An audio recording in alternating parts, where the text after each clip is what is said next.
On va chanter le 180. Vous êtes là?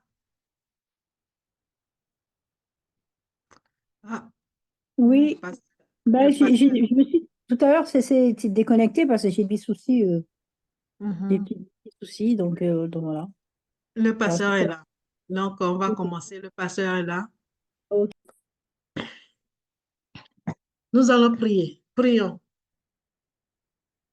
Notre Dieu, notre Père, nous te remercions pour ton amour, pour ta grâce, pour ta générosité envers nous. Seigneur, nous te confions ce moment que, Seigneur, tu prends contrôle de toutes choses et que tu puisses nous remplir de ton esprit. Nous voulons te confier le réseau, que tu permets que les choses fonctionnent bien. Et nous te confions aussi ton serviteur, pasteur Thomas Nkassa, d'être rempli de ton esprit afin que tout ce qu'il aura dit à nous enseigner, que cela vienne de toi, afin que nous puissions le comprendre. Merci pour ton amour, merci d'être parmi nous au nom de Jésus. Amen. Amen. Bonsoir, pasteur Ngassa. Bonsoir, sœur Marceline. On te passe la parole tout de suite. Tu peux me partager l'écran? Oui, bien sûr. Ça marche? C'est bon. Voilà, nous remercions le Seigneur pour cette soirée et nous sommes fixés rendez-vous pour ce soir afin d'aller ensemble dans les Écritures et essayer de découvrir une révélation spéciale derrière ce sujet, le thème que vous avez à l'écran, la dernière invitation de la grâce pour remplir la salle des noces. Et en fait, vous comprendrez que Dieu aime l'humanité. Il continue à appeler les hommes et les femmes et pour être sauvés. Ce soir, nous parlons de cette invitation de la grâce de Dieu. Et je ne sais pas si, sœur Marceline, les gens auront besoin que j'affiche ma vidéo ou pas. Oui, vous pouvez. Euh, là, c'est expert, on ne te voit pas en fait. C'est normal. Tu me Ah oui, vois? oui, c'est bon. OK, c'est bon. Alors, là, on parle de la dernière invitation de la grâce pour remplir la salle des fêtes. Je crois que ça marche comme ça. Mhm. Et la dernière invitation, vous savez, Dieu a toujours invité les hommes.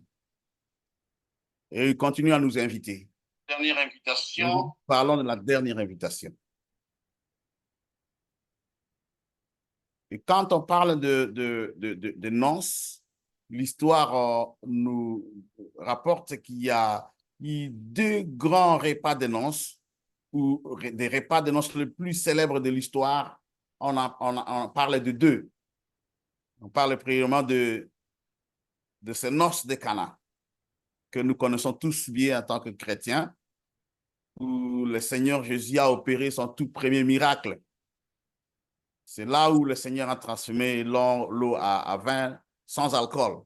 Je dois mentionner ça, que le vin qui a été donné par le Seigneur Jésus ce jour-là était un vin non alcoolisé et qui n'était pas fermenté. Et ça, ce sont les noces les plus célèbres de l'histoire, du moins pour nous les chrétiens.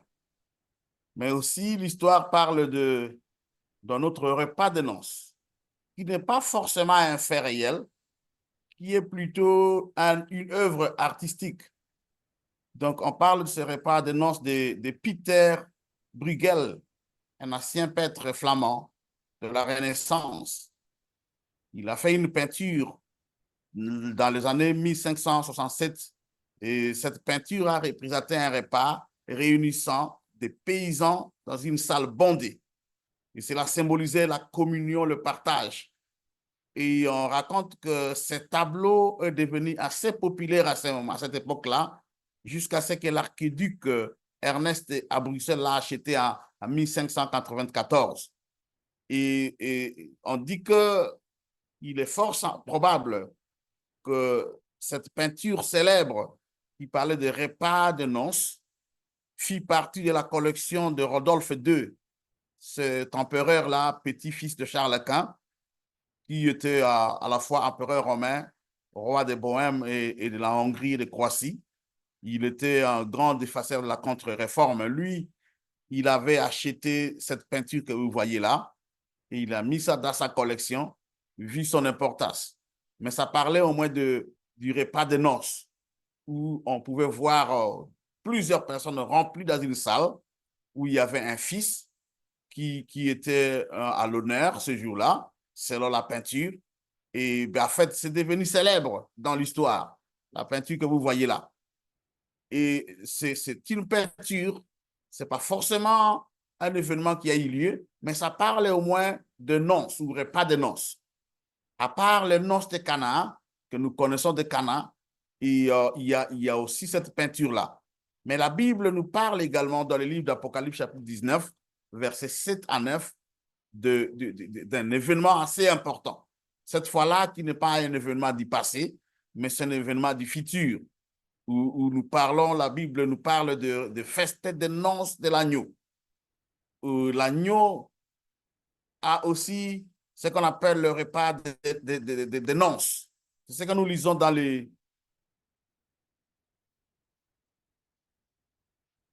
Oui, ben, faites-moi des diapos. Merci beaucoup. Voilà. La Bible nous dit dans ce livre d'Apocalypse chapitre 19, versets 7 à 9, « Réjouissons-nous et soyons dans l'allégresse et donnons-lui gloire car le noces de l'agneau sont venus et son épouse se préparait. Et il lui a été donné de se revêtir d'un fin lin éclatant pur, car le fin lin, ce sont les œuvres justes de saints. » Et voyez le verset qui suit. « L'ange me dit, crie heureux ceux qui sont appelés au festin de noces de l'agneau. » Il me dit, ces paroles sont les véritables paroles de Dieu. Ce texte nous parle de festin de noces de l'agneau. Et ce texte ajoute que les personnes qui sont appelées soient invitées à ces festins de noces de l'agneau sont des personnes heureuses. Et le texte ajoute que ce n'est pas un mythe dont il est question ici, ce sont des paroles véritables, des paroles de Dieu. Et pour dire que ce qui est écrit ici, c'est la vérité, et Dieu est en train de préparer un grand festin qu'on appelle le festin de noces de l'agneau, et il invite des personnes pour ça, des personnes invitées à participer à ces festins de noces de l'agneau. Et lorsque vous lisez la Bible, vous trouverez que dans le Nouveau Testament, spécialement dans l'évangile de Jésus selon Matthieu au chapitre 22, versets 1 à 14, là on parle de ce qu'on appelle une invitation ou des invitations au pluriel. Et également dans l'évangile selon Luc au chapitre 14, du verset 16, vous descendez, on parle aussi d'une fête qui a été organisée, un grand repas, un souper par un homme fort, un homme riche, et il y a eu des invités. Et certainement, dans les deux paraboles, vous constaterez qu'il y a une personne de grande valeur, une autorité, une personne noble qui organise un festin. Et il organise ce festin-là, il lance des invitations au préalable. Et le jour de la fête, là, il envoie ses serviteurs pour aller rappeler les personnes qui ont été invitées. Et dans les deux paraboles, vous constaterez qu'il y a des personnes qui ont décliné les invitations, qui n'ont pas répondu à l'invitation. Et lorsque nous revenons dans le livre d'Apocalypse ici, je vais vous lire le livre Daniel et Apocalypse de Uriah Smith, c'est pionnier adventiste. Il a dit « Nombreuses sont les allusions à ce repas de noces dans le Nouveau Testament. » Il est mentionné dans la parabole du mariage du fils du roi, Matthieu chapitre 22, versets 1 à 14, dont je vous ai parlé, et encore dans Luc chapitre 14, versets 16 à 24, dont je vous ai parlé. C'est le temps où nous mangerons du pain dans le royaume des dieux. où nous serons récompensés à la résurrection des justes. Luc chapitre 14, verset 12 à 15. Ça, c'est Uriah Smith qui fait un commentaire sur Apocalypse chapitre 19, le verset 7 à 9. Et il continue en disant, c'est le moment où nous boirons du fruit de la vigne avec notre Rédempteur dans ce royaume céleste. Et Matthieu chapitre 26, verset 29, Jésus a fait cette promesse qu'il va boire avec nous dans le royaume de son Père. Et cette promesse va se réaliser à ces festins de noces de l'agneau. Et Marc chapitre 14, verset 25, Luc 22, 18. C'est le moment où nous nous assiérons à sa table dans le royaume. Luc chapitre 22, verset 30. Et il se scindra, viendra nous servir. Bienheureux sont ceux qui ont le privilège de participer à cette glorieuse fête. Le repas, le festin de noces de l'agneau. Et alors ici, le deux chapitres, le deux livres, le deux récits de l'évangile, c'est-à-dire Matthieu et Luc, comme vous le voyez là, sont en train de nous faire des détails sur les invitations qui sont lancées. Comment le Seigneur, le grand roi, comment il a lancé des invitations parce qu'il veut à ce que des personnes participent à cette grande rencontre ici qu'on appelle le festin des noces de l'agneau. Il a envoyé des invitations, il continue à envoyer des invitations et ce soir, nous parlerons de cette dernière invitation de la grâce de Dieu pour que la salle des noces soit remplie. Le Seigneur veut que la salle des noces soit remplie. Apocalypse chapitre 19, verset 9 dit « Heureux ceux qui sont appelés au festin des noces de l'agneau ». Le Seigneur comprend l'importance, la valeur de cette fête ici. Il comprend l'importance et la joie, le bonheur, l'éternité dont vont jouir les personnes qui sont invitées. C'est comme ça qu'il insiste, il lance des invitations, il envoie des personnes pour insister afin que nous puissions répondre. Et des personnes répondent à ces festins-là. Et je voudrais que nous puissions lire le deux corps de ce chapitre-là ou le deux paraboles. Dans Matthieu chapitre 22, versets 1 à 10. Ça, c'est la première parabole. Jésus, prenant la parole, leur parla de nouveau en parabole. Et il dit, le royaume des cieux est semblable à un roi qui fit des noces pour son fils. Et vous comprendrez certainement de qui il s'agit ici, le roi qui fait des noces à son fils. Dans cette parabole, il s'agit certainement de Dieu notre Père. Et le fils dont il est question ici n'est d'autre que la personne de Jésus. Et il envoya ses serviteurs appeler ceux qui étaient invités aux noces. Mais ils ne voulurent pas venir. Vous voyez, vous comprenez que les invitations ont été lancées et envoyées en avance. Et maintenant, le moment venu, il fallait que les personnes répondent parce que le roi avait tout préparé. Le verset 4 nous dit, il envoya encore d'autres serviteurs en disant, dites aux conviés, voici j'ai préparé mon festin. Mes bœufs et mes bêtes grasses sont tués. Tout est prêt. Venez aux noces. Mais sans s'inquiéter de l'invitation, ils s'en allèrent, celui-ci en son champ, celui-là à son trafic. Les autres se saisirent de ses serviteurs, les outragèrent et les tuèrent. Ils furent irrités. Le roi fut irrité. Il envoya ses troupes, fit périr ses meurtriers et brûla leur ville. Ici, certainement, il s'agit de la ville de Jérusalem qui fut brûlée par Titus à l'an 70 de notre ère. Et alors, il dit à ses serviteurs, les noces sont prêtes, mais les conviés n'en étaient pas dignes. Parce que je souhaite que des personnes participent, je vais lancer des invitations aux personnes qui n'étaient pas entendues au départ. Allez donc dans les carrefours.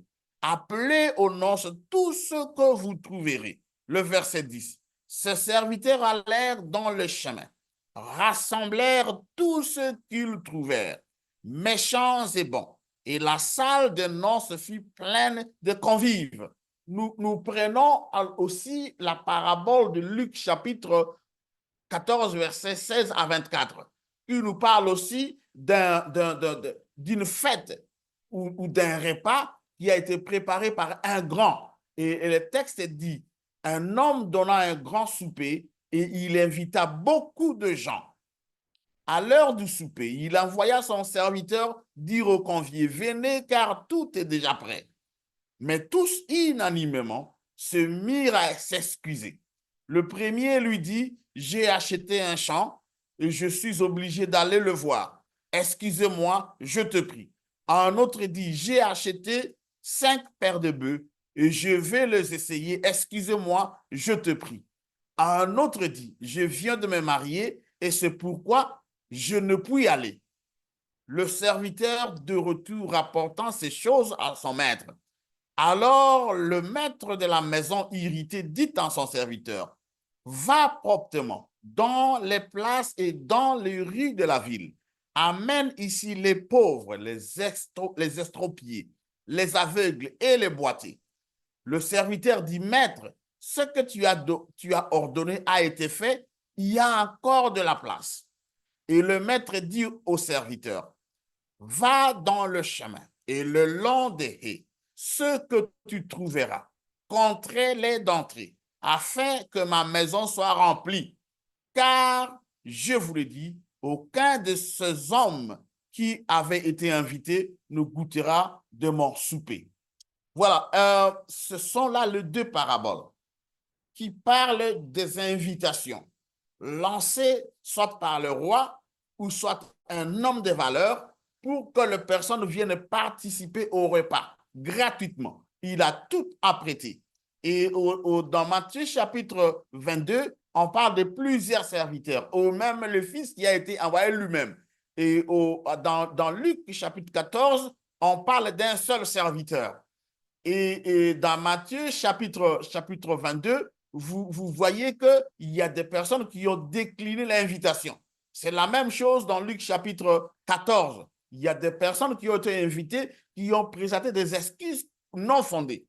Parce que même si tu venais de te marier, tu peux répondre à l'invitation avec ta femme. Donc, l'excuse n'est pas fondée.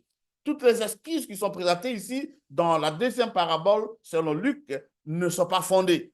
Parce que même le nouveau marié et le commerçant pouvaient en fait répondre parce que dans Luc chapitre 14, on parle d'un souper. Ce n'est pas un repas qu'il y a eu le matin, qui a eu lieu le matin, c'était le soir. Et donc, le soir, tu as déjà terminé toutes les activités, tu peux répondre à l'invitation. Et donc, les excuses ne sont pas fondées.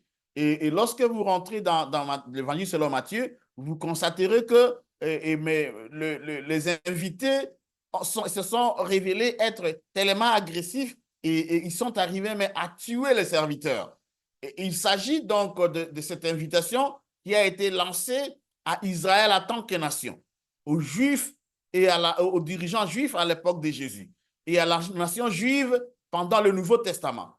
Et cette invitation a été déclinée et du coup, les Juifs se sont mis à persécuter les serviteurs, les disciples de Jésus. Ils ont commencé à les tuer à partir d'Étienne lui-même. Ils ont tué, ils ont rejeté les serviteurs qui ont été envoyés pour les inviter, pour leur donner l'invitation de l'Évangile.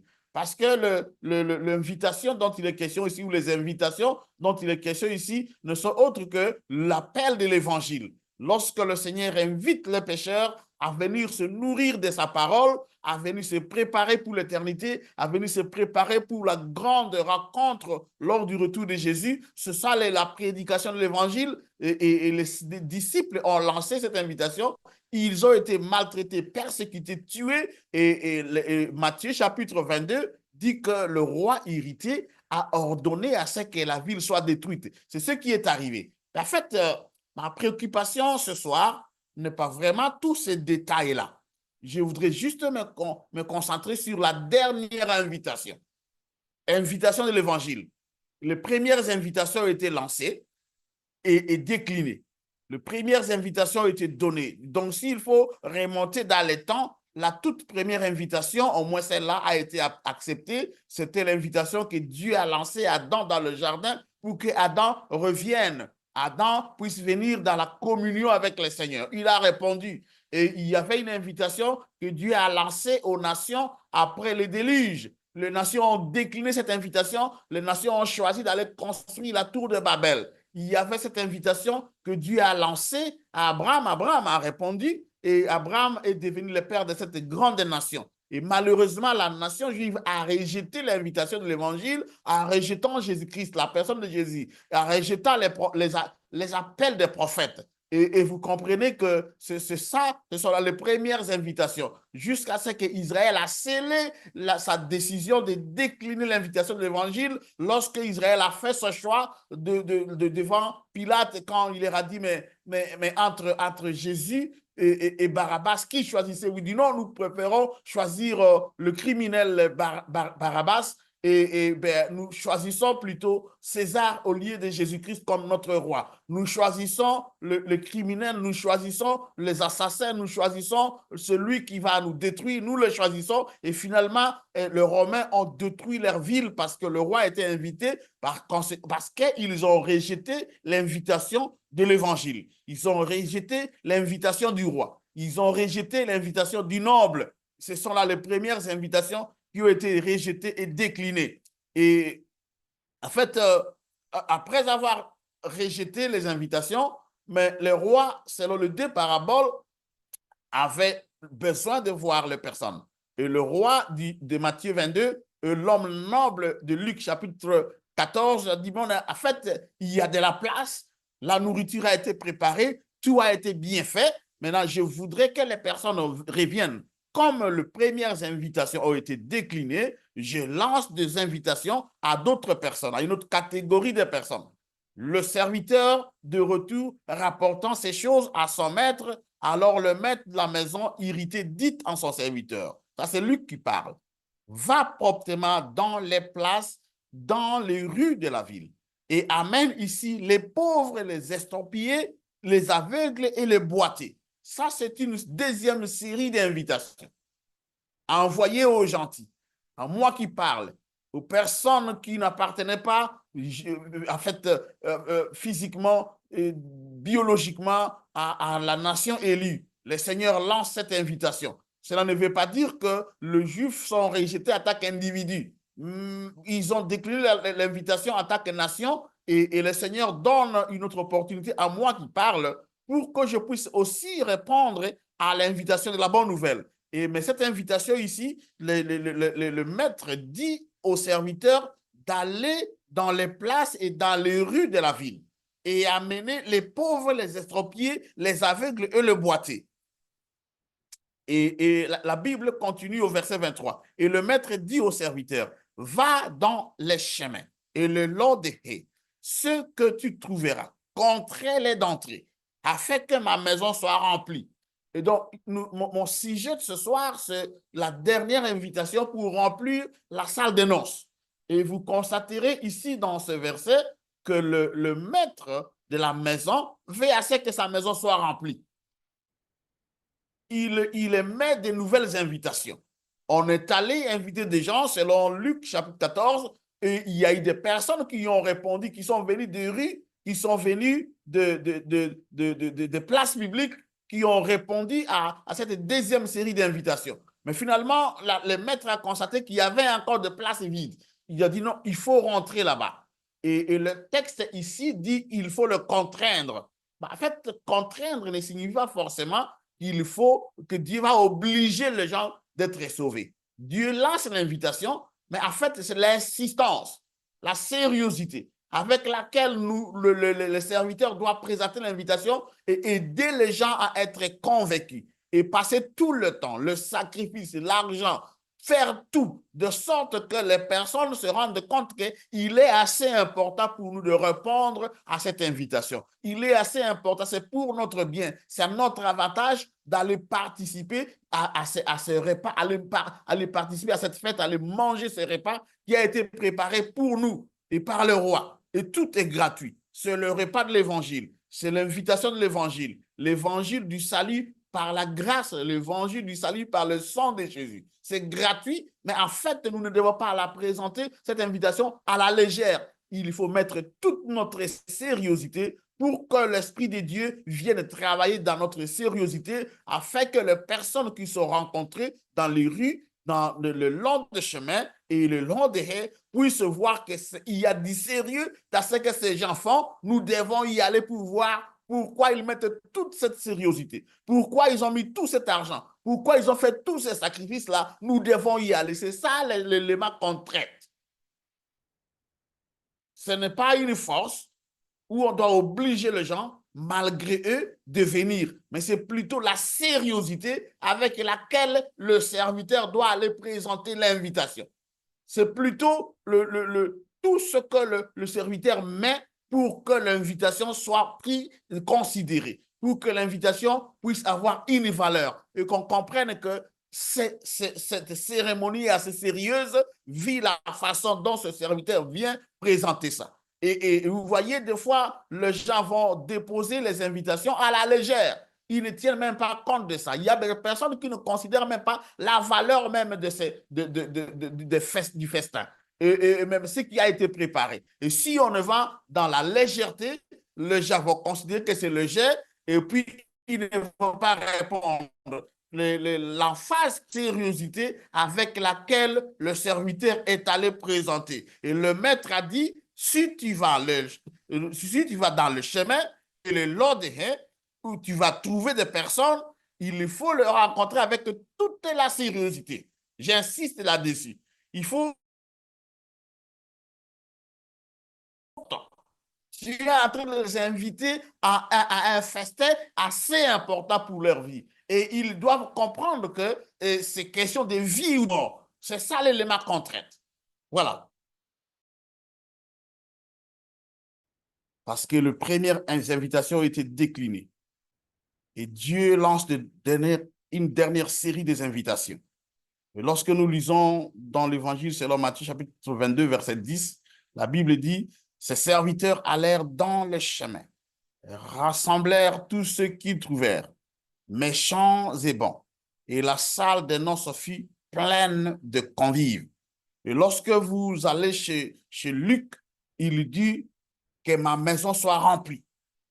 Et Matthieu confirme que cette maison était certainement remplie.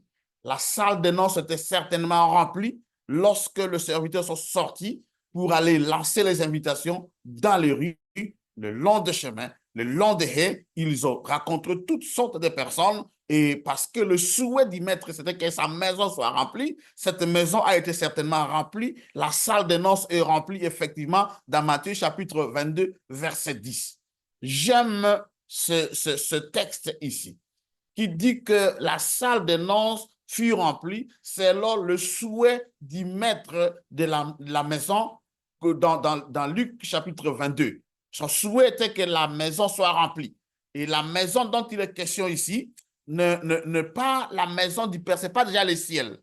Le commentaire biblique des Adventistes du 7e jour, volume 5, à la page 479, dit évidemment, la salle des noces représente l'Église sur terre, car il n'y aurait ni mal ni bien au ciel. Lorsque vous revenez dans ce texte de Matthieu chapitre 22, verset 10, et il est écrit que la salle fut remplie, pleine de convives, et là, il y avait des bons et des mauvais, ou les méchants et les bons. Et ça, le commentaire dit que ce n'est pas déjà le ciel. Cette salle qui est remplie ici, c'est l'Église. Cette maison qui doit être remplie, c'est l'Église. Selon Luc, le souhait du maître, c'est que sa maison soit remplie. C'est comme cela qu'il a insisté. Les premières personnes ont refusé, ont décliné les invitations, mais son souhait, c'est que la maison soit remplie. Il a envoyé d'autres invitations. Il a envoyé des personnes qui sont venues des rues. Ces personnes sont venues, mais la maison, elle n'était pas encore remplie. Il a renvoyé son serviteur, et le serviteur est allé, le serviteur au singulier. Là, c'est dans l'évangile selon Luc. Le serviteur qui est au singulier là, c'est l'œuvre du Saint-Esprit qui travaille avec les serviteurs au pluriel que nous avons dans l'évangile selon Matthieu. Et pour que la salle de noces soit remplie, pour que la maison de Dieu, qui est son église, soit remplie, il faut la combinaison de l'œuvre du serviteur qui est le Saint-Esprit et les serviteurs que nous sommes. Lorsque l'œuvre du Saint-Esprit travaille, l'Esprit de Dieu travaille à collaboration avec nous, ou lorsque nous faisons appel au serviteur de Dieu que le Saint-Esprit pour qu'il puisse nous utiliser, la salle de noces sera remplie. La maison de Dieu sera remplie. Cette église sur la terre, la Bible dit que la salle des noces fut remplie, pleine de convives. Et lorsque vous prenez vers le mot pleine là, c'est plein. C'est ce qui est traduit par plein, ou soit rempli, ou soit débordé. Le texte sacré nous montre qu'à un moment donné de l'histoire, l'Église sera remplie des personnes qui vont répondre à l'invitation. L'Église sera remplie des personnes que nous allons rencontrer, les appeler à venir, à répondre à l'invitation de l'Évangile. L'Église sera remplie malgré le scepticisme, malgré l'incrédulité, malgré le sécularisme, malgré les difficultés, malgré tout ce que nous connaissons aujourd'hui. La Bible annonce selon ces deux paraboles qu'à un moment donné, l'Église sera remplie des méchants et des bons. Lorsque vous en lisez toujours dans les évangiles, vous constaterez que Jésus a parlé d'une autre parabole, la parabole du blé et des livrets, où les deux se retrouvaient dans le même champ. Et c'est de cela qu'il est ici, où l'église, la salle des noces est remplie de méchants et de bons. Et ces méchants et les bons seront toujours là. Il y en a qui vont répondre. Et lorsque vous prenez ce que croient les adventistes, il est dit que lorsque nous prêchons l'évangile, il y a des bons et des méchants qui répondent. Et lorsque nous jetons le filet de l'évangile, là vous prenez la parabole du filet qui est jeté dans la mer, qui ramasse toutes sortes de poissons, les pires et les impurs. Et donc là, la Bible dit que le filet de l'évangile sera à un moment donné jeté dans les rues, jeté dans le long des chemins, jeté partout là pour que les personnes répondent à l'invitation de l'évangile, et les mauvais et les méchants répondront à cette invitation-là. Et j'aime ce qui est souligné ici, le moment où l'évangile va inviter les gens en provenance de toutes les quatre couches de la société, toutes les catégories de personnes, pour que ces personnes répondent. Quel est donc ce moment ici dont la parabole parle, où la salle des noces sera remplie, où l'église sera remplie, où les gens vont répondre en masse à l'invitation de l'évangile? C'est quel moment de l'histoire? Retenez qu'au verset 21 de Matthieu 22, il est souligné, il est question d'un moment spécial ici. Parce que le texte dit, le roi étant entré pour voir ceux qui étaient à table, aperçut là un homme qui n'était pas vêtu d'une robe de noces. Ce texte nous montre que la salle fut remplie juste quelques moments avant le jugement investigatif. Avant la fin, je voulais dire, avant la fin du jugement investigatif. Avant que la porte de la grâce ne se ferme, le roi va faire une dernière investigation pour se rassurer que les personnes qui sont dedans sont conformes, pour se rassurer que les personnes qui y ont répondu ont tous accepté le salut par la grâce, et qu'il n'y a personne qui va s'embarquer pour le départ au ciel en croyant que je serai sauvé par mes œuvres. Oui, certainement, lorsque nous prêchons, ces deux catégories de personnes répondent à l'appel de l'évangile, les méchants et les bons. Mais le texte dit que avant que Jésus ne revienne, il y a cette investigation finale. Nous connaissons tous ce qu'on appelle le jugement investigatif, qui a commencé depuis 1844. C'est d'ailleurs le mot de passe de notre application Zoom ici, a fait de méditation et prière, 1844. J'aime ces mots de passe-là. J'aime ces mots de passe parce que depuis 1844, le jugement investigatif a commencé. Mais avant que ce jugement investigatif n'arrive à son terme, la Bible nous enseigne que la salle de noces sera remplie. Avant que le roi qui a organisé, qui a lancé l'invitation, qui a organisé le festin, puisse dire c'est fini, la fête commence, la salle sera remplie. La salle donc sera remplie avant la fin du temps de la grâce. Avant que Christ ne quitte le lieu très saint du sanctuaire, la salle sera remplie. Cette salle-là n'est autre que l'Église. Et donc l'Église de Dieu va connaître un mouvement qu'on appelle les grands cris. Et ce mouvement-là, ça sera un mouvement qui va se faire dans les rues. Et je crois que ce mouvement, ça commence maintenant. où tous les enfants de Dieu qui sont partout, dans toutes les églises du monde entier, vont écouter le message. Événement de la fin des temps ou des derniers jours, page 715, Ellen White dit, en dépit de l'obscurité spirituelle et de l'éloignement des dieux qui existent dans les églises constitutives de Babylone, le grand corps des vrais disciples du Christ se trouve encore dans leur communauté. Peu importe l'obscurité qui règne, l'obscurité spirituelle qui règne dans ces églises que nous appelons Babylone, qui constituent Babylone, ces églises de l'apostasie, la Bible nous dit qu'il y a encore un grand nombre de vrais disciples qui se retrouvent dans ces communautés-là. Et ces communautés, oui, c'est vrai, le message que ces communautés enseignent, c'est une hérésie, c'est la perdition. Mais au sein de cette grande confusion qu'on appelle Babylone, il y a une grande multitude de vrais disciples de Christ qui sont encore là. Et ces disciples-là attendent qu'on leur lâche la dernière invitation de la grâce de Dieu, la dernière invitation de la miséricorde de Dieu. Et lorsque cette invitation est lancée dans toute sa sérieuxité, comme vous l'avez lu avec moi dans Luc chapitre 14, là, qu'il faut le contraindre d'attrer, c'est-à-dire qu'il faut mettre toute la sérieuxité et ne pas faire l'œuvre de Dieu avec négligence. Lorsque nous mettons toute notre sérieuxité et que nous consacrons pour le Seigneur et que nous travaillons en collaboration avec le serviteur qui est le Saint-Esprit, nous qui sommes les serviteurs, nous allons nous rendre compte qu'il y a un grand corps de vrais disciples dans les communautés apostates. Et lorsque nous irons leur lancer le message de l'évangile, l'invitation du salut, ils vont répondre à grand nombre. À grand nombre. Mais où trouver ce grand corps des vrais disciples de Jésus? C'est difficile de le retrouver dans les églises. C'est difficile de le retrouver parce que quand ils sont dans leurs églises, là, ils sont dans une grande confusion. Il faut un autre contexte. C'est comme ça que la Bible nous dit dans Matthieu chapitre 14, verset 21. Le serviteur de retour rapportant ces choses à son maître. Alors le maître de la maison, irrité, dit à son serviteur, va promptement dans les places et dans les rues de la ville. Ces grands corps de vrais disciples se retrouvent dans des communautés. Mais lorsqu'ils quittent ces communautés-là, ils vont se retrouver dans les places publiques. Ils vont se retrouver dans les rues de la ville. Et c'est là où nous pouvons les rencontrer. Et là, nous trouverons des pauvres, nous trouverons des estropiés, nous trouverons les aveugles et les boiteux.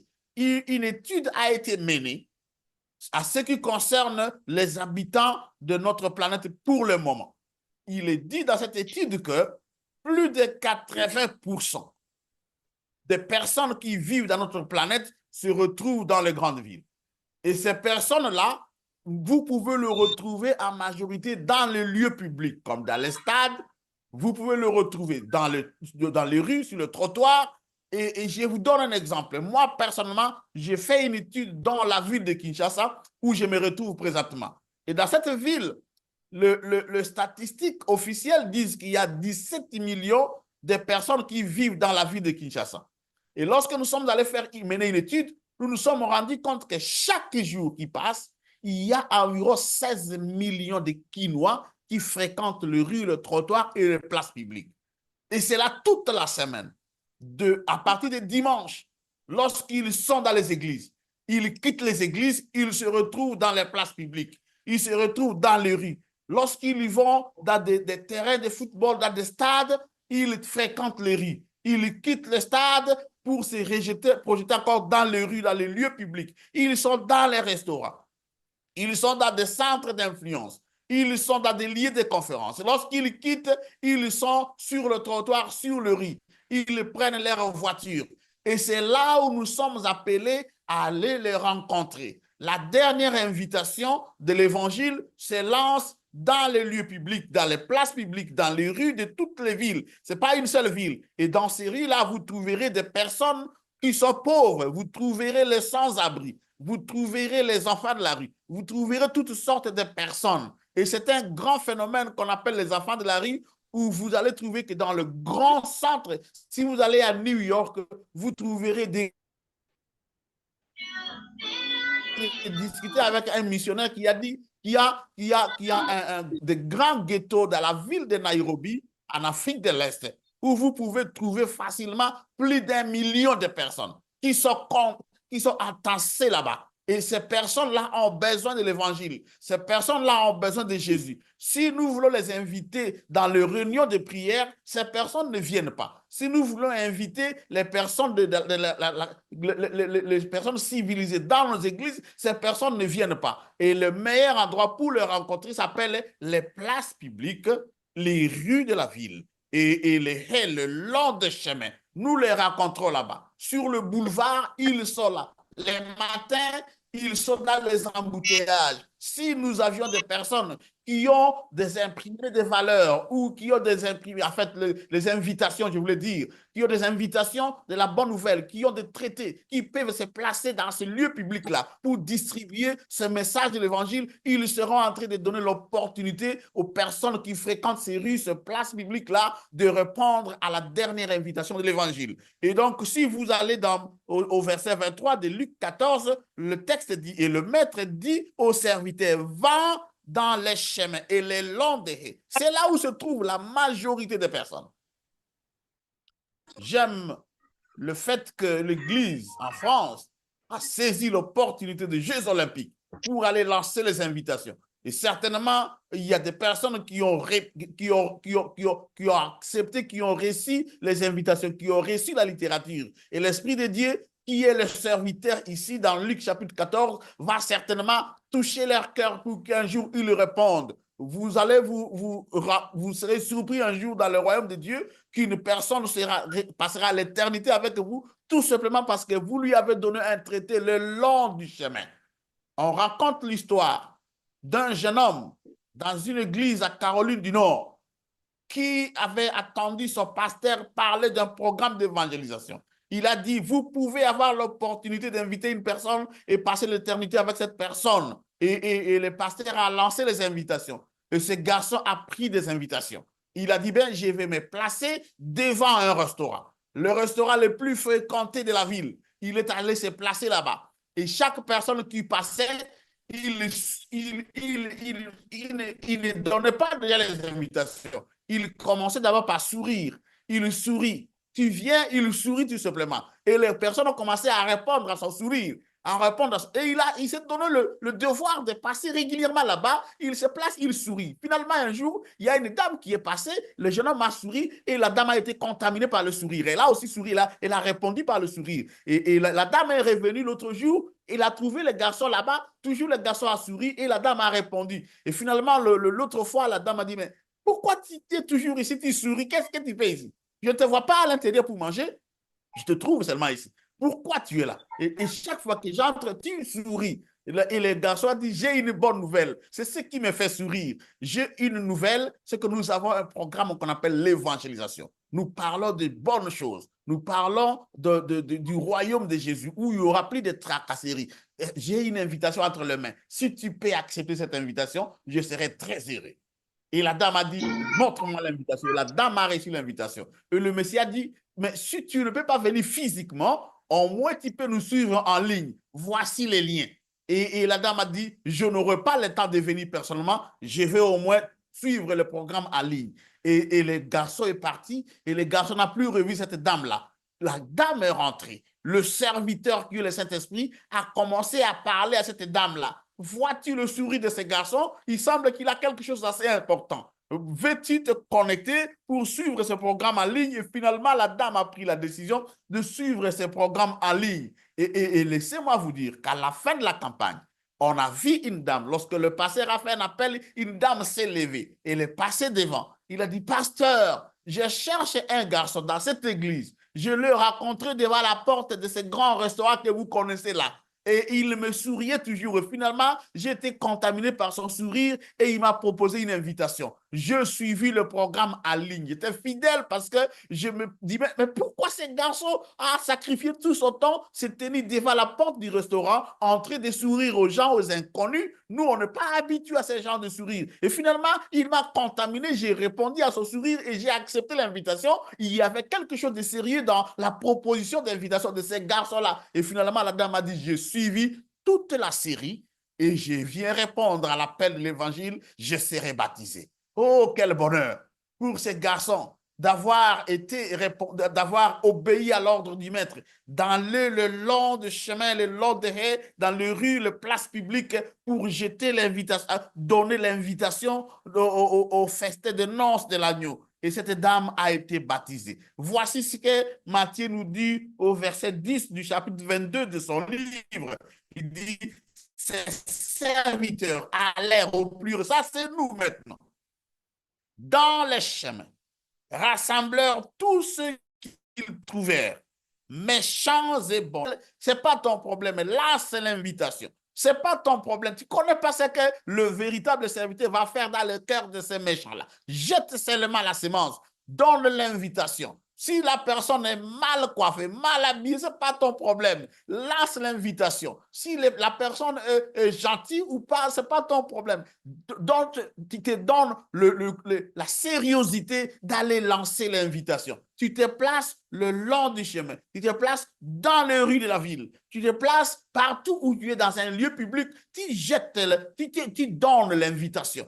Et si tu donnes l'invitation, mais en fait, c'est le travail du serviteur, qui est le Saint-Esprit, d'aller convaincre la personne. Oui, j'aimerais donner des invitations aux gens dans cette ville de Kinshasa. Et le texte dit que la salle des noces fut pleine de convives. Oui, mes amis, la Bible nous annonce que la salle des noces sera pleine de convives. La parole de Dieu nous dit qu'il y a un grand corps de vrais disciples dans toutes ces communautés-là. Lorsque vous allez un dimanche matin devant des grandes églises, vous verrez les gens de ces églises quitter leurs églises et se jeter dans la rue ou venir avec leurs véhicules dans les parkings. Vous pouvez vous retrouver un jour dans ces parkings-là pour donner les invitations. J'étais à Orlando dans la grande convention de ASI International. On a commencé à imprimer des petits traités comme ça, très petits, avec un QR code au verso. Et on donne ça aux gens. On dit, vous pouvez scanner le QR code ici. Et lorsque vous scannez, vous allez vous retrouver avec un livre et vous lisez les livres. Je peux imprimer des choses comme ça et je les distribue aux gens partout où je suis. Je connais un autre frère qui est venu du Pays-Bas. Il m'a rencontré lorsque je suis président de fédération. Il a dit, pasteur, tu me vois, je travaille pour un organisme international. Et il y a une chose qui a marqué le personnel de cet organisme parce que je viens de l'Europe. Et là, il me trouve que chaque matin, je commence mes conférences, mes réunions par la prière. Et finalement, aujourd'hui, je me suis décidé d'aller me tenir devant une grande église de la ville. Et donne-moi des traités, donne-moi des leçons. Et j'attends ces gens. Quand ils quittent leurs églises, je leur distribue des études bibliques. Je leur distribue des traités. Je leur distribue la littérature qui contient le pain de vie qui invite les gens au festin de noces de l'agneau. Et cet homme est parti un dimanche matin. Et je lui ai donné un demi-carton. Il a mis dans sa voiture. Il a dit, pasteur, tu m'attends ici. Tu ne sais pas la surprise que le Seigneur pourra me réserver. Il est allé, il a distribué et je le vis encore revenir quelques heures après. Je lui ai dit, mais qu'est-ce qui se passe? Il dit, pasteur, j'ai besoin d'autres traités parce que les gens en ont besoin. J'étais surpris. Il m'a dit, mais tu comprends, pasteur, il y a une grande communauté de disciples, de vrais disciples dans ces églises-là. Je leur fais rendez-vous chaque dimanche quand ils quittent leurs églises, je leur distribue. J'attends là-bas parce que c'est là où ils se retrouvent, le long des chemins, les lieux publics. Je considère ces églises-là comme des lieux publics. Je me donne le devoir d'aller les attendre chaque dimanche quand ils quittent, je distribue. Je remercie ceux qui ont fait l'initiative de distribuer, de traiter la littérature sacrée aux Jeux olympiques. Et je pense que ça ne va pas s'arrêter là-bas, ça va continuer. Et je suis en train de mettre en place un programme que nous commençons à Kinshasa au mois de novembre, où nous avons ciblé 10 grandes universités dans la ville. Et dans ces universités-là, nous nous sommes rendus compte qu'il y a 150 000 étudiants qui fréquentent ces universités chaque jour. Et du coup, nous nous sommes dit, nous irons les rencontrer. Nos rues, nous allons partir là-bas. Ce sont nos lieux publics, nous allons partir là-bas. Et nous sommes en train de former des disciples qui vont faire des disciples en milieu universitaire. Nous les rencontrons. Nous lançons un programme. mon assistant est venu me dire aujourd'hui, mais tu vois, les programmes que je vais commencer à faire dans ces universités-là, j'amène mes dentistes communautaires, nous allons commencer à offrir des soins, des soins bucco-dentaires. Et on les offre aux étudiants, on les prépare, on fait l'amitié. Et du coup, quand on revient avec nos traités, nos études bibliques, ils seront déjà nos amis. J'ai dit, génial, c'est ce qu'il faut faire. Et maintenant, en novembre, on va lancer ce programme-là. Je vous dis que nous avons demandé à Dieu de nous bénir parce que Dieu bénit toujours ces genres d'initiatives. Il vient de nous donner 2 grands conteneurs. Je vous dis 2 grands conteneurs où nous avons plus de 28 000 Bibles en français. Nous les amenons dans cette ville ici. Mais c'est trop peu, les amis. Parce que nous vivons, nous avons ciblé 10 universités où nous avons 150 000 étudiants. 28 000 Bibles, c'est rien, mais nous disons, nous commençons avec ça. Si le Seigneur peut nous donner 10 000 étudiants jusqu'au mois de mars de l'année prochaine, ça sera quelque chose. Nous aurons atteint les gens, les enfants de Dieu, nous les aurons atteints dans les lieux publics qu'on appelle les universités. Oui, ça s'appelle évangélisation de trottoir ou évangélisation de rue. C'est un grand mouvement, une grande initiative qui, selon mon analyse et ma petite compréhension de ces 2 paraboles, l'évangélisation de trottoir ou l'évangélisation des rues, c'est la dernière méthode pour aller rencontrer les gens le long des chemins, les places publiques, les rues, afin de leur donner la dernière invitation de l'évangile. Oui, le maître des maisons a demandé de la maison, dans Luc chapitre 14, a demandé à son serviteur d'aller exactement là, le long des chemins, dans les rues, aller lancer l'invitation. Et c'était ça la dernière invitation. Et lorsque son serviteur est allé là, le long des chemins, dans les rues, il a rencontré de multitudes de personnes et ce sont ces personnes qui sont venues remplir la salle. Et dans Matthieu chapitre 22, les serviteurs au pluriel sont allés aussi le long des chemins, sont allés dans les places publiques, sont allés dans les rues. Et c'est là où ils ont rencontré toutes sortes de personnes.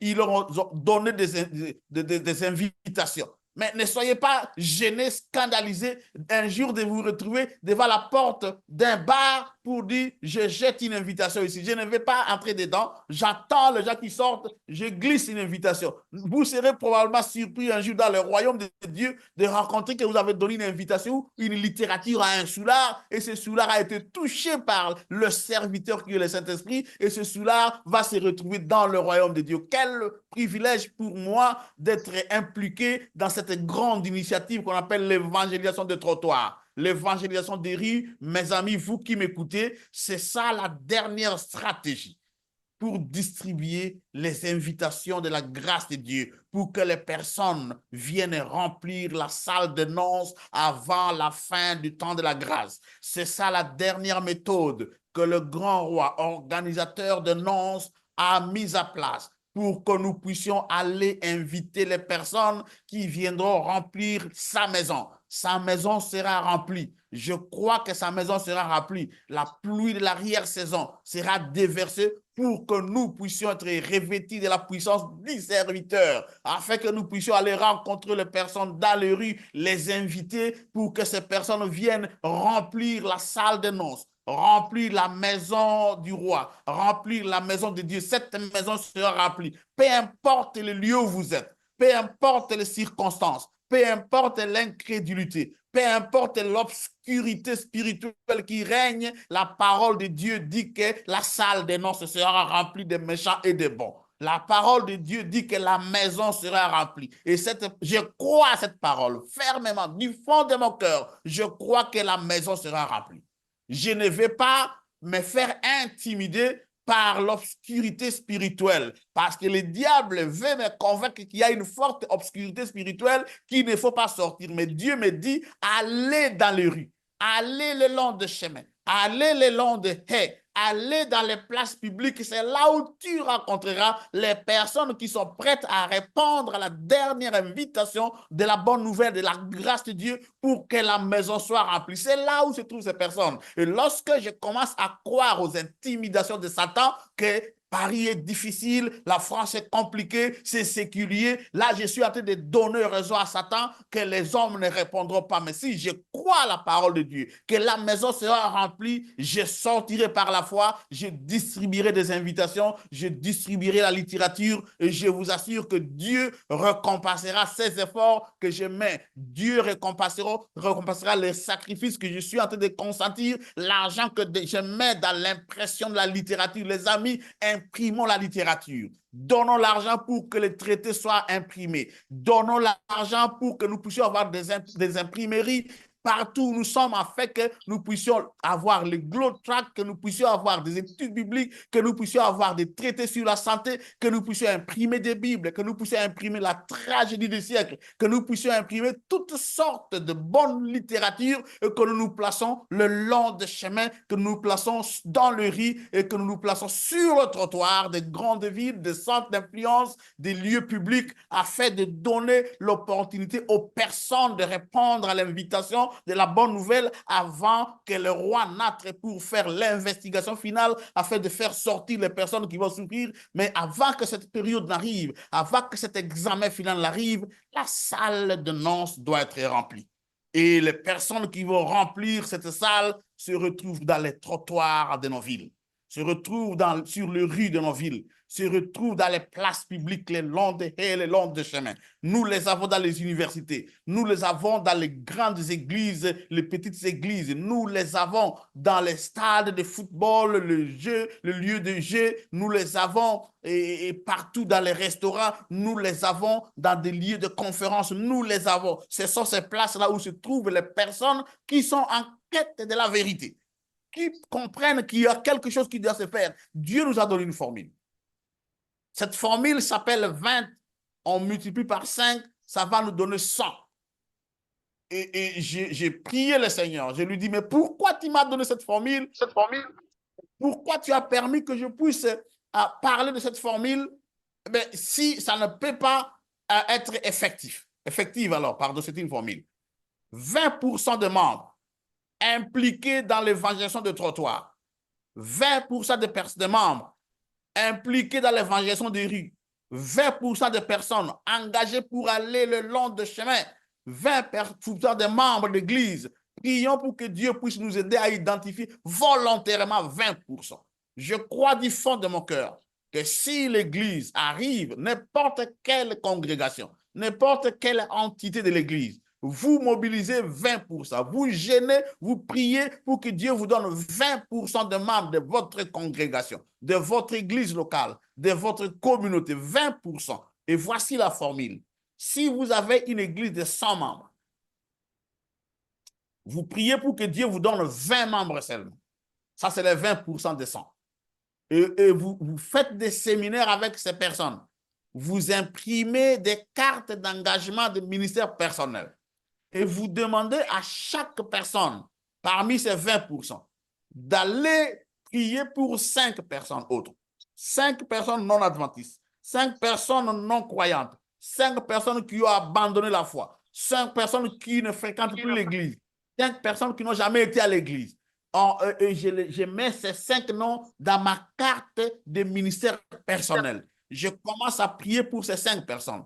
Je commence à gêner pour ces 5 personnes. Je commence des visites auprès de ces 5 personnes. Et je demande à Dieu de m'aider pour que ces 5 personnes arrivent à accepter le programme d'études bibliques. Je peux distribuer des études bibliques, je peux leur envoyer des études bibliques en version électronique, je peux leur donner la version imprimée, je peux le visiter et étudier personnellement avec ces personnes, mais 5 personnes. Si 20% des membres d'église arrivent à trouver 5 intéressés et commencer à prier, à étudier avec ces 5 intéressés, à la fin de l'année, nous allons nous rendre compte que nous serons en train d'étudier la Bible avec l'équivalent de 100% des membres de notre église. Voici l'exemple. Si j'ai 100 personnes, 100 membres dans mon église, et que je prends 20 de ces 100 membres-là, qui sont des volontaires, qui étudient la Bible avec 5, à la fin de l'année, j'aurai 100 intéressés qui seront en train d'étudier la Bible avec nous. Et ça, c'est l'équivalent des membres de mon église. Et si nous continuons avec ces programmes-là, dans les 5 ans qui suivent, nous allons doubler les effectifs des membres. Je crois à cette formule. Et j'ai demandé à Dieu de m'aider à expérimenter cette formule. J'ai pris une partie est, la partie est de la ville de Kinshasa. J'ai ciblé la ville de Brazzaville. J'ai ciblé la ville de Libreville. J'ai ciblé la ville du Togo, de Lomé plutôt au Togo. Et je propose que vous qui me suivez partout où vous êtes là, vous puissiez aussi prier pour expérimenter cette formule peut-être dans votre église locale.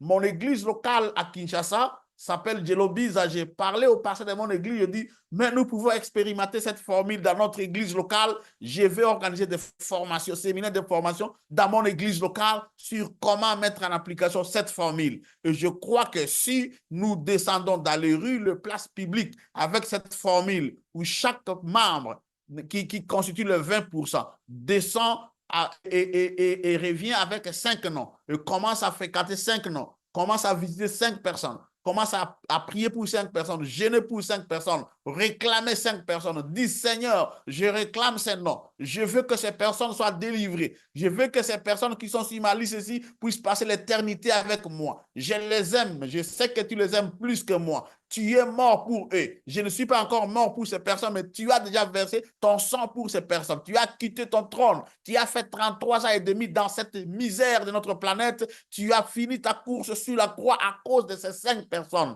Aide-moi à conquérir leur cœur. Envoie ton Esprit Saint pour aller convaincre ces personnes qu'il y a une place pour eux dans la salle de festin et que ces personnes viennent remplir là. Je vous dis que Dieu qui exauce les prières exaucera votre prière et vous verrez ces 5 personnes avec vous dans le royaume. Et voilà la formule. Je prie qu'une personne soit touchée et qu'une personne prenne l'engagement de s'inscrire dans cette ligne de conduite pour que le Seigneur puisse m'utiliser, que je fasse partie de ces 20% qui vont dans les rues, qui vont dans le trottoir, qui vont dans les places publiques pour que la salle de noces soit remplie. La salle de noces sera remplie.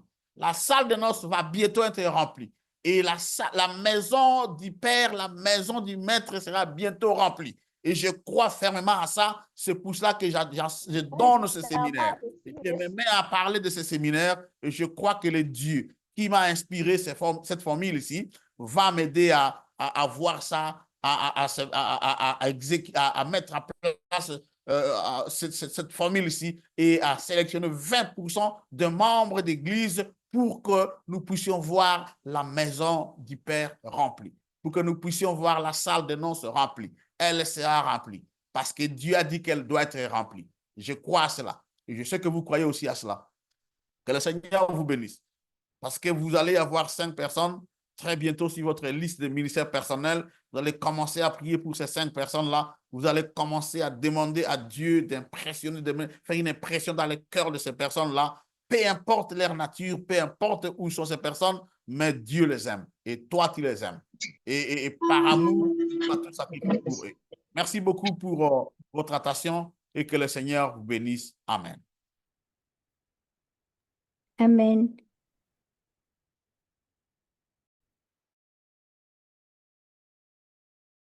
Sœur Marceline est toujours là? Oui, Marceline est là, mais c'est Isabelle qui a pris. Bonsoir, pasteur Thomas. Oh, c'est Isabelle Merci Yankamala. pour cette vibrante ce message d'invitation, d'évangélisation. Non, mais c'est trop top. C'est très, très, très, très, très, très bien. En fait, tu nous mets vraiment sur le chemin. Et je voulais savoir s'il y a des questions. Je voulais savoir, s'il vous plaît, Trinity, par rapport aux 5 personnes, est-ce que c'est individuellement les 5 personnes ou bien par groupe de 5 personnes je sais pas. Alors, pasteur, elle n'a pas très bien compris, la sœur n'a pas très bien compris les 5 personnes. Si tu peux lui réexpliquer, s'il te plaît. En fait, les 5 personnes sont des personnes que toi, en tant qu'individu, tu vas inscrire sur ta liste de ministères personnels. Tu dis, moi, voici ma carte de ministère personnel. Je m'appelle Thomas Ongassa. et je suis membre de l'église locale de Djelobi ou de Évry, je ne sais pas, en France. Et je prie pour que le Seigneur m'aide à avoir ces personnes ci après au ciel. J'ai pris première personne, Isabelle. Deuxième personne, c'est Marceline. Troisième personne, c'est Julie Nerovic. Quatrième personne, c'est Nikki. Et donc, j'ai ces 5 noms-là sur ma carte personnelle à moi. Et j'ai pris pour ces personnes. D'accord. Donc, ça veut dire que ce sont des personnes, pas spécialement de l'Église, ces 5 personnes, plus ou moins que je peux connaître et que j'invite. C'est ça? Oui, donc, mes amis, mes connaissances qui Ma n'ont famille. pas encore accepté Christ. Donc, les gens de ma famille également. Bien sûr. Enfin, D'accord. OK, OK. Oui, mais après, je voulais juste savoir, est-ce que c'est individuellement qu'on prie avec ces personnes, qu'on leur donne des études ou c'est obligé, puisqu'on ne peut pas les avoir avec nous, ces gens-là. Ben, en fait, ben, c'est individuellement, j'ai ma carte, j'écris ces 5 noms, je commence moi personnellement à prier pour ces personnes. Et si j'ai Oui, un groupe ça, de prière, je ça, peux j'ai compris demander à ça. mes amis du groupe de prière de prier pour les personnes qui sont sur ma liste. Mais personnellement, avant tout, c'est mon ministère personnel à moi individuellement. OK. et donc, les études bibliques, on les fait plus tard. C'est pas forcément la personne qui les a sur sa carte. Oui, ben, on ne commence pas directement avec les études bibliques, on commence par l'amitié, les prières, l'amitié, et puis on gagne leur confiance et on propose les études bibliques. Tout à fait.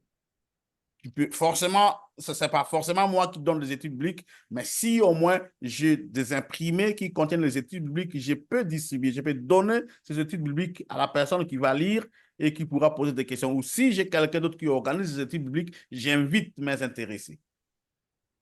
OK. OK, merci. Moi, ce que j'ai retenu, et pardonne-moi si je ne comprends pas, c'est en fait qu'il y a une relation sociale et confiante qui est créée avec l'autre qui ne connaît pas Jésus. Voilà. Moi, c'est ce que j'ai retenu.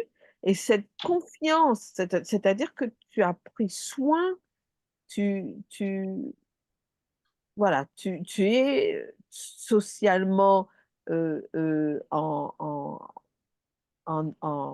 phase avec cette personne et tu l'accompagnes. Ça ne veut pas dire que tu restes dans ses pieds pendant 24 heures sur 24, mais tu l'accompagnes, tu l'appelles, tu es avec elle, tu es dans sa vie.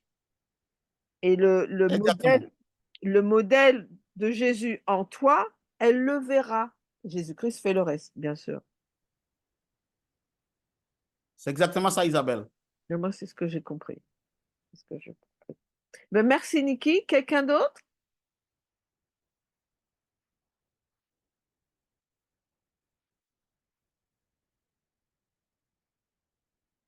Bon, ben, il n'y a plus d'autres questions.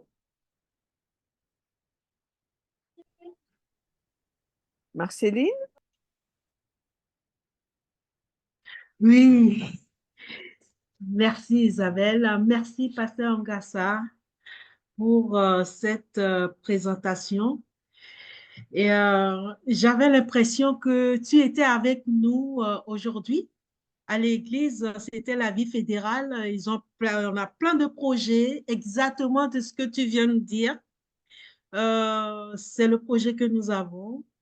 Et je demande aux gens d'aller sur le site YouTube, groupe Méditation et Prière, de réécouter et surtout de mettre les choses en pratique.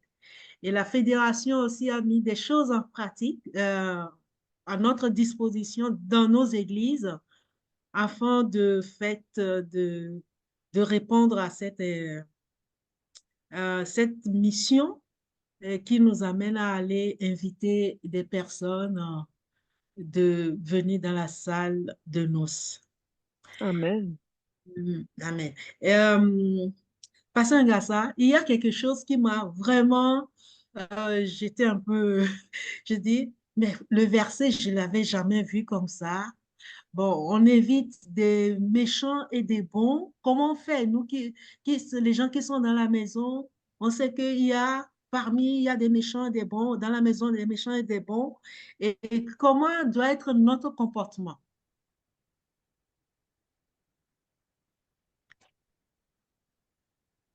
Ben, en fait, sœur Marceline, je veux te renvoyer à considérer la parabole du blé et des livrets. Et dès que les serviteurs ont constaté qu'il y avait des livrets qui poussaient dans le champ, précipitamment, ils ont dit, mais non, nous, on doit aller arracher. Et le maître a dit, non, non, non, non. Laissez les deux grandir, continuer à évoluer ensemble dans les champs. Ce n'est qu'à Amen. la fin, la moisson finale, que les anges viendront faire la séparation. Mhm. Ce n'est pas notre responsabilité de conclure activement que tel est méchant ou bon, parce qu'on ne sait pas ce que l'Esprit de Dieu est en train de faire dans la vie des personnes. Mais notre D'accord. responsabilité, c'est d'aller inviter les personnes à venir. Amen. Merci, Pasteur Ngassa, merci. Voilà, il ne nous est pas permis de juger, de mettre des gens de côté. Et ben voilà, faut que nous soyons prêts pour recevoir des personnes, que ça soit de bons ou de mauvais. Des fois, le mauvais, c'est difficile, mais avec la prière, la grâce de Dieu, je pense que, bon, on va, on va y arriver. Euh, Voilà. Si je peux rajouter quelque chose, Marceline, Mm. euh, l'Éternel dans son message dans l'Évangile, l'Éternel nous donne la possibilité de nous perfectionner chaque jour. Et ça, Amen. c'est pour sa grâce. Donc, quelqu'un qui est mauvais, c'est pas grave, puisque Dieu est en train, grâce à son amour, il va se perfectionner. Et c'est peut-être justement un geste de l'autre qui fera que la méchanceté disparaîtra ou l'attitude changera ou voilà. Il y a toujours une solution en Jésus-Christ. Toujours, toujours. Amen. Amen. Amen. Des fois, on a besoin d'une tierce personne pour vous accompagner, parce que comme ça, c'est vrai que Dieu peut faire les choses, mais bon, Dieu aussi nous met aussi ces personnes compliquées, difficiles, pour pouvoir les aider, parce que ça ne descend pas comme ça tout cuit, hein. Donc, c'est très, très, très difficile, quoi. C'est très complexe. Et le plus souvent, pardon, et le plus souvent, ces personnes difficiles, quand elles sont devant nous, c'est pour notre propre caractère. Voilà. Le plus souvent, c'est comme ça. Si nous sommes en Jésus, le plus souvent, c'est comme ça. Et que Dieu nous aide justement à nous améliorer, à avoir l'amour, cet amour que Jésus-Christ a eu, lui, envers tous. Merci. Nous sommes désolés par rapport à l'heure. C'est marqué 19 vers plus GMT 1 et donc ça a mené un peu de confusion. Donc, c'est maintenant qu'il y a certains qui sont en train de se connecter. Merci, Pasteur Ngassa. Merci à vous qui sont présents. Nous allons prier. Je vais demander au pasteur gracieux de nous faire la prière pour qu'on se sépare. Pasteur gracieux.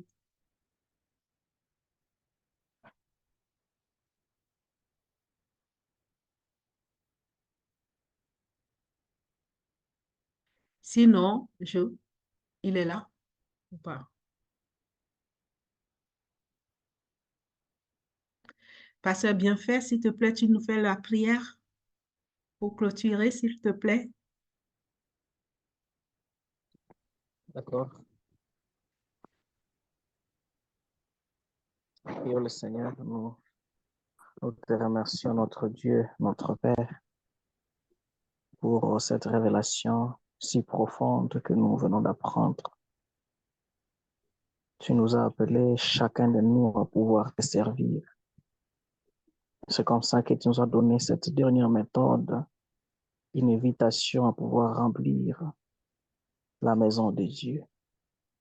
Père, nous voulons que tu nous aides afin que chacun de nous, selon ses capacités et dans les milieux où il se retrouve, puissions pas seulement écouter, mais aussi mettre en pratique. Nous voulons, Seigneur, que tu nous touches, que tu nous ouvres les yeux afin que nous puissions rencontrer ces personnes, ces bons et ces méchants, les appeler afin qu'ils viennent dans ta tente, parce que c'est à toi de choisir qui y restera et qui n'est pas appelé. Mais nous voulons, Seigneur Dieu, comme tu nous orienteras vers des personnes, nous voulons, Seigneur Dieu, que tu nous aides afin que nous puissions aller et distribuer cet habit de noces afin que lorsqu'ils viendront dans la salle de noces, qu'ils soient habillés pour ne pas être chassés. Mais aussi, Seigneur Dieu, en le faisant aux autres, ne permet pas que nous-mêmes soyons disqualifiés, mais que nous puissions aussi ensemble avec eux être sauvés par toi. Nous voulons, Seigneur, que tu nous aides afin que nous puissions commencer par nos familles, nos amis et connaissances qui sont autour de nous, pour que nous puissions être comme cette famille de Noé qui a été sauvée avec toute sa maison. Nous voulons, Seigneur Dieu, que tu nous aides à travers ton esprit afin que nous puissions, Père, par ta grâce, être courageux dans ces ministères afin de pouvoir appeler et remplir ton Église, et c'est là pour la gloire de ton nom.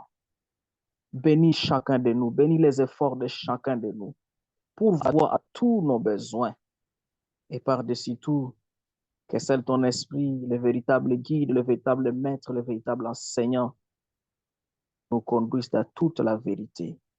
Sois loué, sois béni. Merci de nous avoir écoutés, exaucés et agi au-delà de ce que nous t'avons demandé. C'est notre prière de foi. Au nom de Jésus et pour ta gloire. Amen. Amen. Amen. Amen. Amen.